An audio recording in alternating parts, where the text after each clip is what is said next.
लेकिन किसी बच्चे के कॉन्सेप्ट्स क्लियर नहीं होते हैं, जो कम पढ़ता है, तो वो ओलंपियाड नहीं क्लियर कर पाएगा। तो सर इसके लिए क्या कोई एलिजिबिलिटी क्राइटेरिया रहता है कि किस एज के बच्चे दे सकते हैं, या फिर कौन इसको दे सकता है एग्जाम को, या सबके लिए ये ओपन है? मैम देखिए, जैसे कि हम बात करें, हम जनरली यहाँ पे अब ओलंपियाड की बात कर रहे हैं, तो जैसे कि मैथ्स ओलंपियाड है जिसको हम बोलते हैं IOQM, उस एग्जाम्स को फिल करने के लिए बेसिक क्राइटेरिया है जो स्टूडेंट में पढ़ता है से लेकर तक के बच्चे उस एग्जाम को फिल कर सकते हैं। इस एग्जाम के कुछ स्टेजेस हैं कि इस स्टेज में एग्जाम होगा, या इतने पार्ट्स हैं इस एग्जाम के, इस बारे में आप कुछ बताएंगे? अगर इस एग्जाम की बात करें तो इसकी स्टेजेस हैं। Hello all, welcome to the second episode of student spotlight. आज का ये podcast class 8th to 12th के स्टूडेंट्स के लिए काफी इम्पोर्टेंट है। आज के पॉडकास्ट का टॉपिक है ओलंपियाड्स। मैं हूँ आपकी होस्ट गुरनीत कौर एंड आज है हमारे साथ maths faculty of Bansal classes Rudrapur study centre Avinash Sahani sir, मेरा आपसे सबसे पहला सवाल, बहुत सारे लोगों को यही नहीं पता कि ओलंपियाड होता क्या है, तो सर प्लीज आप ये समझाइए कि ओलंपियाड एग्जैक्टली है क्या? ओलंपियाड बिल्कुल साउंड कर रहा है ओलंपिक वर्ड की तरह। ओलंपिक्स में हमारी कंट्री के प्लेयर कंट्री को इंटरनेशनल लेवल पर स्पोर्ट्स में रिप्रेजेंट करते हैं। सिमिलरली ओलंपियाड में हमारी कंट्री के स्टूडेंट इंटरनेशनल लेवल पे कंट्री को किसी सब्जेक्ट में रिप्रेजेंट करते हैं। ओलंपियाड अलग अलग सब्जेक्ट्स में भी होता है, जैसे मैथ, साइंस, हिंदी, इंग्लिश, अलग अलग सब्जेक्ट्स में भी होता है। और ये एक बेसिक एक कॉम्पिटिटिव एग्ज़ाम है। इस एग्ज़ाम की ब्यूटी देखिए, इस एग्ज़ाम में हमारी कंट्री के डिफरेंट स्कूल्स के स्टूडेंट्स, अलग अलग स्टेट बोर्ड के स्टूडेंट्स सेम लेवल पर तैयारी करते हैं। ठीक है सर, आपने बहुत ब्यूटीफुली एक्सप्लेन किया कि ओलंपियाड क्या है। मेरा नेक्स्ट क्वेश्चन आपसे ये रहेगा कि जो ओलंपियाड एग्जाम्स है ये कंडक्ट कौन कराता है? मैम जैसे ओलंपियाड एग्जाम्स को हमारी कुछ गवर्नमेंट बॉडीज भी कंडक्ट कराती हैं, साथ ही साथ कुछ नॉन प्रॉफिटेबल ऑर्गेनाइजेशंस भी इसको कंडक्ट कराते हैं। तो अगर हम जैसे गवर्नमेंट बॉडीज की बात करें तो इंडिया में जो मैथ ओलंपियाड है उसको कंडक्ट कराता है मैथमेटिकल टीचर्स एसोसिएशन MTA, और साथ ही साथ जो साइंस के ओलंपियाड हैं उसको दो ऑर्गेनाइजेशंस मिलकर कंडक्ट कराती हैं। जैसे एक है IAPAT, Indian association of physics teachers, और साथ ही साथ दूसरा ऑर्गेनाइजेशन जो इसके साथ इसकी हेल्प करता है वह है Homi Bhabha centre for science education. ये मिलकर इसको कंडक्ट कराते हैं, और इसी तरीके से अलग अलग सब्जेक्ट्स के लिए अलग अलग कंडक्टिंग बॉडीज हैं जो उसको कंडक्ट कराती हैं। ठीक है सर, तो हमें गवर्निंग बॉडीज के रिगार्डिंग काफी कुछ इन्फॉर्मेशन मिल गई। तो सर अगर किसी बच्चे को ओलंपियाड एग्जाम के लिए एनरोल करना है तो वो कैसे ओलंपियाड एग्जाम में पार्टिसिपेट कर सकता है, कैसे वो अपने आप को उसमें एनरोल कर सकता है? प्लीज इसके बारे में कुछ बताइए। अगर कोई भी स्टूडेंट ओलंपियाड में पार्टिसिपेट करता है, उसके पास सिंपली तरीके हैं। वो स्कूल के थ्रू जा सकता है, या किसी इंस्टीट्यूशन में पढ़ते हैं तो उसकी हेल्प के थ्रू जा सकता है, या डायरेक्ट फॉर्म भी भर सकता है वेबसाइट्स पर जाकर। जैसे अगर उसे मैथ्स ओलंपियाड के लिए पार्टिसिपेट करना है तो सिंपली वो गूगल पे IOQM टाइप करेगा, वेबसाइट पर जाकर एक सिंपल रजिस्ट्रेशन प्रोसेस को फॉलो करेगा और देन उस तरीके से फुलफिल कर लेगा। उसकी एक नॉमिनल फीस होती है। इसी तरीके से साइंस के लिए भी होता है। अगर कोई स्टूडेंट बंसल में पढ़ रहा है तो उसके लिए बंसल जो है फॉर्म फिल करने में उसकी हेल्प कर देता है।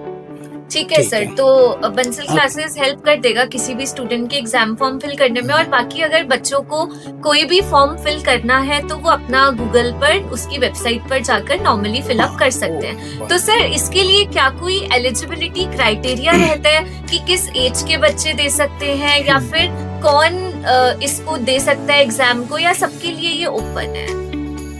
मैम देखिए, जैसे कि हम बात करें, हम जनरली यहाँ पे अब ओलंपियाड की बात कर रहे हैं, तो जैसे कि मैथ्स ओलंपियाड है जिसको हम बोलते हैं IOQM, उस एग्जाम्स को फिल करने के लिए बेसिक क्राइटेरिया है जो स्टूडेंट 8 में पढ़ता है, 8 से लेके 12 तक के बच्चे उस एग्जाम को फिल कर सकते हैं। साथ ही साथ अगर कोई बच्चा NSC BEP यानी जैसे बोल सकते हैं हम लोग नेशनल स्टैंडर्ड एग्जामिनेशन जो है हमारे साइंस में, फिजिक्स में, बायो में, वो फुलफिल करना चाहता है तो वो 11 से 12 तक के बच्चे उसको फुलफिल कर सकते हैं। इट मीन्स अगर सिंपल भाषा में बोलें, जो बच्चा NSC JS है, साइंस ओलंपियाड में NSC JS में एंट्री होती है 9th और 10th के बच्चे की। लेकिन अगर कोई बच्चा 9th-10th में उस फॉर्म को फिलफिल नहीं कर पाया तो कौन करेगा?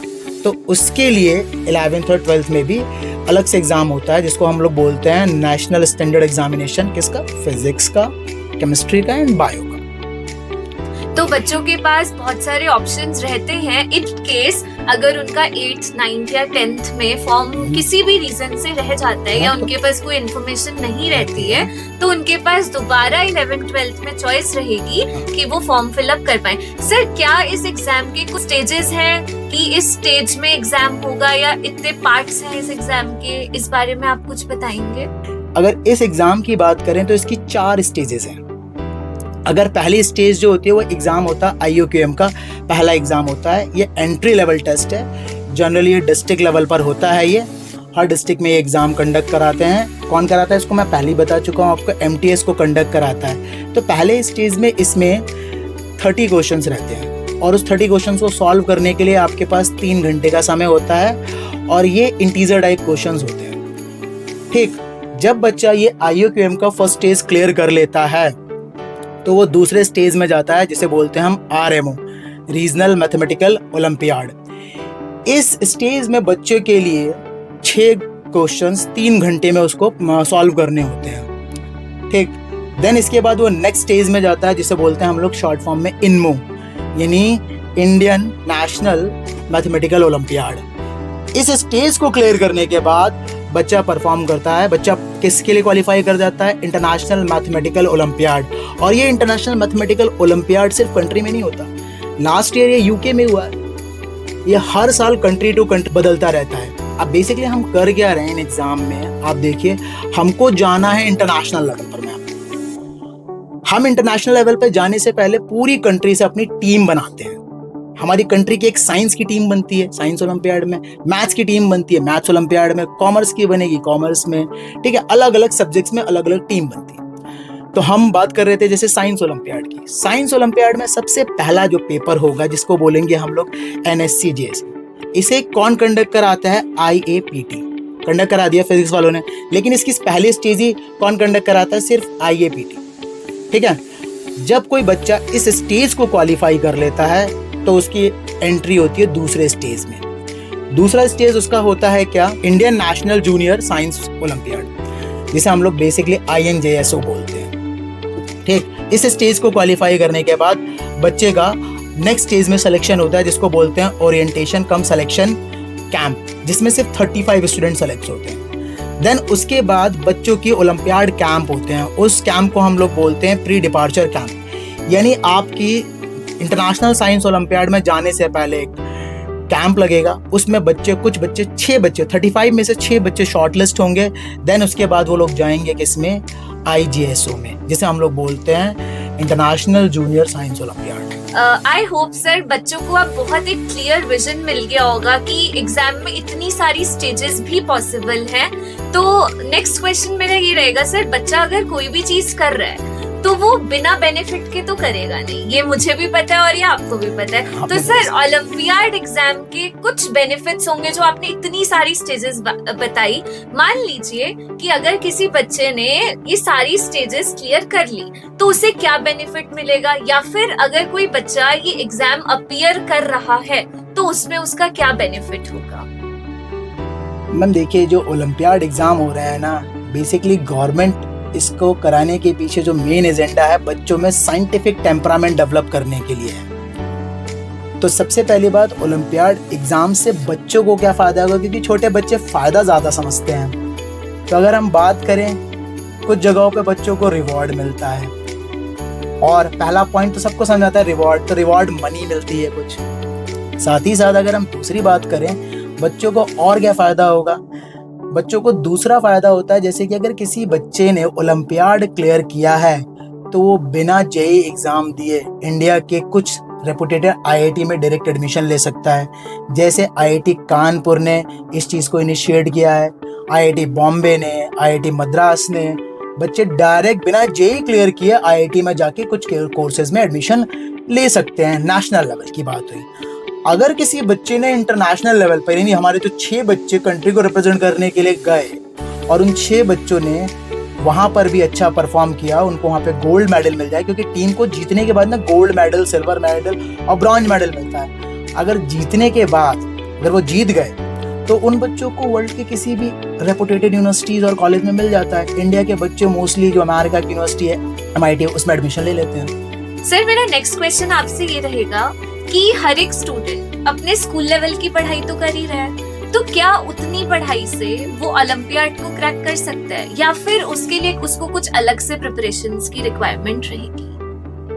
देखिए मैम, ओलंपियाड एग्जाम और स्कूल एग्जाम में डिफरेंसेस तो बहुत हैं। 8th के बच्चे को सिर्फ 8th का सिलेबस देना होता है, लेकिन ओलंपियाड में 8th के बच्चों को 11th तक के बच्चे से कम्पीट करना है। रही बात फंडामेंटल कॉन्सेप्ट की, तो फंडामेंटल कॉन्सेप्ट मैम स्कूल में, इंडिया में, किसी भी कंट्री में चले जाओ, फंडामेंटल कॉन्सेप्ट कहीं नहीं बदलने वाले। बस ओलंपियाड कुछ बच्चों से बेसिक रिक्वायरमेंट रखता है कि बच्चों के अंदर क्रिटिकल थिंकिंग डेवलप होनी चाहिए, थोड़ा बियॉन्ड द बॉक्स जाके सोचने की बातें होनी चाहिए, प्रैक्टिकल प्रॉब्लम को सॉल्व करने की थिंकिंग होनी चाहिए। तो इसलिए अगर हम कहीं बात करते हैं स्कूल में, अगर आप बड़ा सिंपल सी बात, अगर स्कूल में sin square theta plus cos square theta 1 सिखा रहे हैं, तो आप कहीं भी चले जाओ, किसी भी जगह पढ़ो, sin square theta cos square theta 1 ही रहने वाला है। एसिड का जो फॉर्मूला होगा स्कूल में भी और ओलंपियाड एग्जाम के लिए भी सेम ही रहने वाला है, फिजिक्स में भी वही रहने वाला है। पर डिफरेंस कहाँ पर है? डिफरेंस है स्कूल में ना एक ही तरह के क्वेश्चंस के लिए बच्चों को ट्रेंड किया जाता है। ओलंपियाड में बच्चे को स्कूल से अलग पढ़ना ही पड़ता है, अपने आप एक्स्ट्रा गाइडेंस चाहिए ही चाहिए और थोड़ा आपको अलग से पढ़ना ही पड़ेगा, क्योंकि स्कूल एग्जाम और ओलंपियाड एग्जाम में लेवल का डिफरेंस तो है। सर मुझे ये लगता है कि जैसे बंसल क्लासेस में और स्कूल में टीचिंग मेथोडोलॉजी भी बहुत डिफरेंट होगी, क्योंकि बच्चे के कॉन्सेप्ट्स पर ज्यादा काम किया जाएगा रेदर देन कि उसकी क्रैमिंग पावर कितनी है, वो कितना क्रैम कर पा रहा है, क्योंकि जो एग्जाम निकलेगा वो कॉन्सेप्चुअल बेस्ड पर निकलेगा, ना कि क्रैमिंग पर। तो स्कूल्स आई गेस थोड़ा क्रैमिंग के टुवर्ड्स ओरिएंटेड होते हैं, वो कंपटीशन का इतना नहीं सिखा पाते, तो इसलिए जो कोचिंग है वो रिकमेंड आप करोगे? ठीक है मैम, स्कूल में बेसिकली स्कूल में हर तरह का बच्चा आता है। वीक अगर देखा जाए किस कॉन्सेप्चुअली, मगर हम किसी बच्चे को वीक तो नहीं कह सकते, लेकिन किसी बच्चे के कॉन्सेप्ट्स क्लियर नहीं होते हैं, जो कम पढ़ता है, तो वो ओलंपियाड नहीं क्लियर कर पाएगा। ओलंपियाड करने के लिए आपको एक डेडिकेशन, डिसिप्लिन तो चाहिए ही चाहिए और एक एनवायरनमेंट भी चाहिए ही चाहिए। सर इसीलिए कहते हैं hard work and smart work both are the key to success. तो बोथ चीजें रिक्वायर्ड होंगी किसी भी एग्जाम को क्रैक करने के लिए। सर अगर कोई बच्चा ओलंपियाड के लिए प्रिपेयर कर रहा है, तो क्या उसको जेई और नीट में उसकी कोई हेल्प रहेगी? जेई या नीट में उसका कोई बेनिफिट होगा उससे? क्यों नहीं मैम, आज तक मैंने जितना भी पढ़ाया है, मैंने ये देखा है कि अगर किसी बच्चे ने ओलंपियाड क्लियर किया है, वो जेई और नीट में फेल हुआ, लेकिन जो बच्चा ओलंपियाड की प्रिपरेशन कर रहा है उसके अंदर ये अप्रोच भी डेवलप हो गई है प्रॉब्लम सॉल्विंग, और साथ ही साथ क्रिटिकल प्रॉब्लम्स को भी देख लेता है वो। और अगर आप देखें ना, बच्चे के अंदर अगर खुद से पढ़ने के एबिलिटी ने जन्म ले लिया, या बच्चे ने खुद से पढ़ना सीख लिया और डिफरेंट तरह की प्रॉब्लम्स पे डिफरेंट तरीके से सोचना शुरू कर दिया, तो उससे दुनिया का कोई भी एग्जाम क्रैक हो सकता है। IIT हो या नीट हो या IAS, कोई भी एग्जाम आराम से क्रैक कर सकता है। सर अगर कोई स्टूडेंट कंसिस्टेंट है, उसको पता है कि मुझे यहाँ तक पहुँचना है, वो बहुत अच्छे से प्रिपरेशंस कर रहा है, कंसिस्टेंसी दिखा रहा है, तो 100% वो अपनी ड्रीम को अचीव करेगा ही।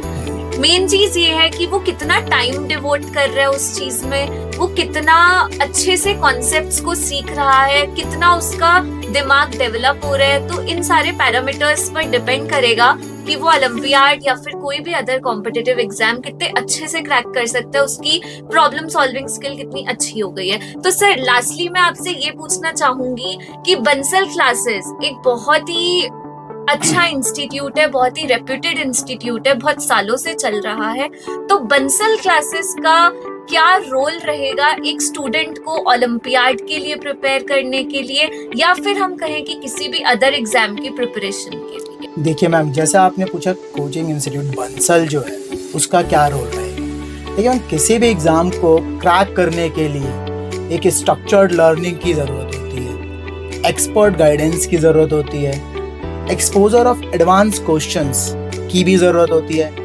Critical thinking, problem solving approach और एक मोटिवेशन विद इमोशन, इस चीज़ों की ज़रूरत होती है किसी भी एग्ज़ाम या लाइफ में किसी भी एग्ज़ाम को क्रैक करने के लिए। अगर हम बंसल की बात करें तो बंसल आपको एक स्ट्रक्चर्ड मटेरियल दे रहा है, आपको एक्सपर्ट एडवाइस दे रहा है, एडवांस लेवल की प्रॉब्लम सॉल्विंग अप्रोच सिखाने में मदद कर रहा है, उस लेवल के क्वेश्चंस को आपको सामने रख रहा है जिससे आपको ओलंपियाड में फेस करने हैं। तो बंसल का एक इम्पॉर्टेंट रोल रहेगा, बहुत इम्पॉर्टेंट रोल रहेगा अगर किसी भी बच्चे को ओलंपियाड क्रैक करना है। सर, बंसल क्लासेस स्टूडेंट को एज अ होल डेवलप करेगा, वो उसकी मेंटल एबिलिटी, उसको फिजिकली, उसको हर एक चीज में बहुत अच्छे से मोटिवेट करेगा, उसको बहुत अच्छे से समझाएगा और एक्सपर्ट फैकल्टीज के अंडर अगर गाइडेंस मिलेगी तो और बच्चा अगर कंसिस्टेंसी दिखाएगा तो उसके लिए बहुत इजी हो जाएगा किसी भी एग्जाम को क्रैक करना। सर, आपने बहुत अच्छे से सारे क्वेरीज को सॉल्व किया, सारे डाउट्स जो भी बच्चों को आते हैं वो सब आपने बताया। थैंक यू सो मच इतना इफेक्टिवली हर एक चीज समझाने के लिए, हर एक चीज अच्छे से एक्सप्लेन करने के लिए। आई होप कि स्टूडेंट्स के पास जितने भी डाउट्स थे ओलंपियाड के रिगार्डिंग सारे उनके सॉल्व हो गए होंगे। Thank you so much sir for taking out your time and coming at this platform for sharing your views. Thank you.